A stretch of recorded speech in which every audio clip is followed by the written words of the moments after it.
Ooh.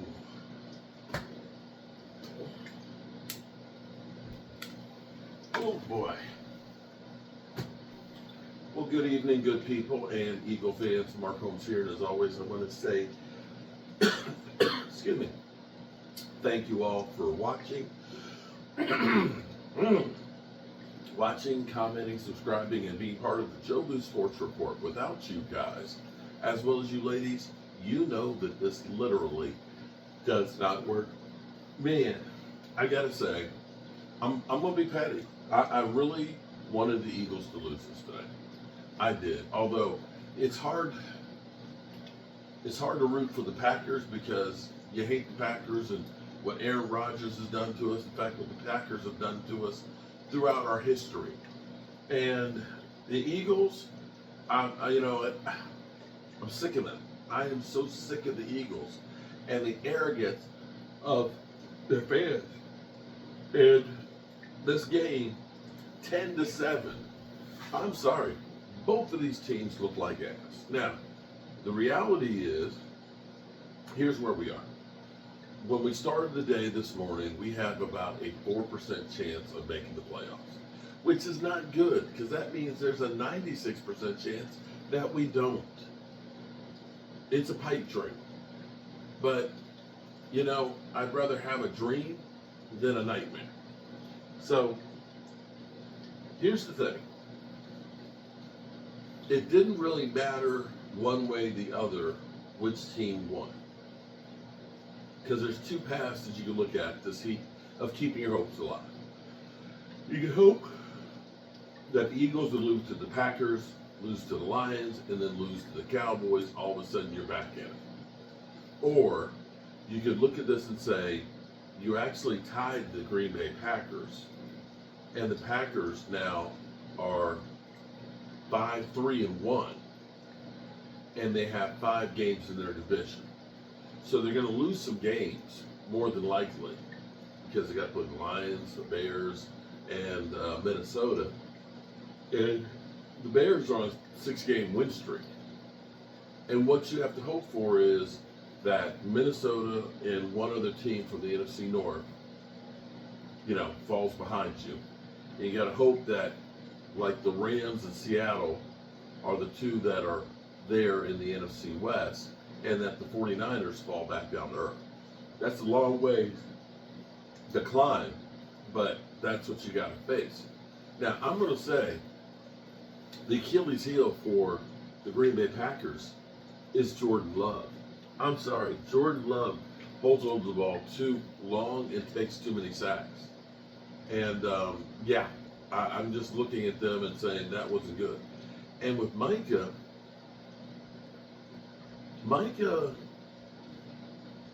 he didn't look right tonight. Micah Parsons looked like, okay, unless the defense is, we just want you to hold up the defensive tackle, the offensive tackle, and not rush the passer. Because so many plays, he's just there. He's not rushing. He's not trying to shed the block. He's just sitting there. And again, I don't know what the defense is called. And a lot of the plays that, it's a run to the other side or run in the middle, he's kind of easing up and not going there. I don't think he looked right in this game. Now, I saw 2 really good pass rushes, 2 pressures. I didn't see the stats, but to me, that wasn't great. Now, for our team, the dream of having people fall down to earth and fall back to you doesn't mean shit if you don't start winning. And I literally had a Cardinal fan who just got mollywopped by the Seattle Seahawks coming in and trolling us. Bro, we've hit rock bottom when we got Cardinal fans trolling us. Now, there's rumors that Terrence Steele may be benched for Big Nate, as they're making a move to try and get a little bit better, because the last 2 weeks, both of our tackles have played like ass. And if we have any hope of doing anything, we got to play better on the offensive line. Now, the good thing about Terrence Steele was Terrence Steele is a great run blocking tackle. Problem with Terrence Steele is he's not real good at pass blocking. And we've been getting destroyed pass blocking. And quite frankly, watching that last game against the Cardinals, I can't say if the offensive line is much better at the tackle than we were last year when Dak Prescott got hurt. And I'm going to say, you got to keep Dak Prescott upright this season. You got to keep him healthy going into the off season so we can have a full off season of him working out with this team, and hope that next year we can really try and do something. Would I like to make the playoffs? You know I would. But it's going to be a tall task for that to happen. And as you can see by how many times I've yawned tonight, I'm tired.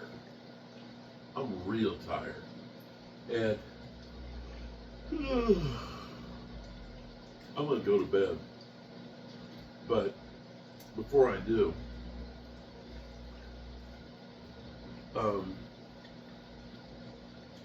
during the stream tonight, one of the great fans that are in here, Mean Metal Mike, he was watching the stream from the hospital. Mean Metal Mike is 30 years old, as well as his girlfriend was. And she was in the hospital with a blood clot in the brain. And during the show, he let us know she passed away, and then he called her parents so they could come and be there as well. And my heart goes out to Mean Metal Mike and his family. It's way too young to lose your girl. And I send you heartfelt prayers.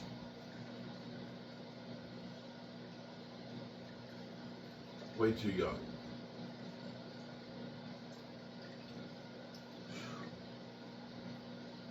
There's so many people out right now that are going through so much.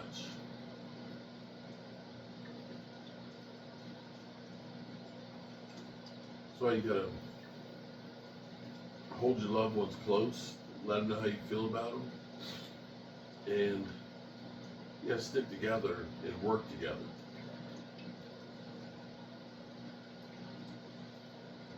Things will always get better. Remember, tell the people you love how much you love them. You might not get the chance, and I love you guys. Peace.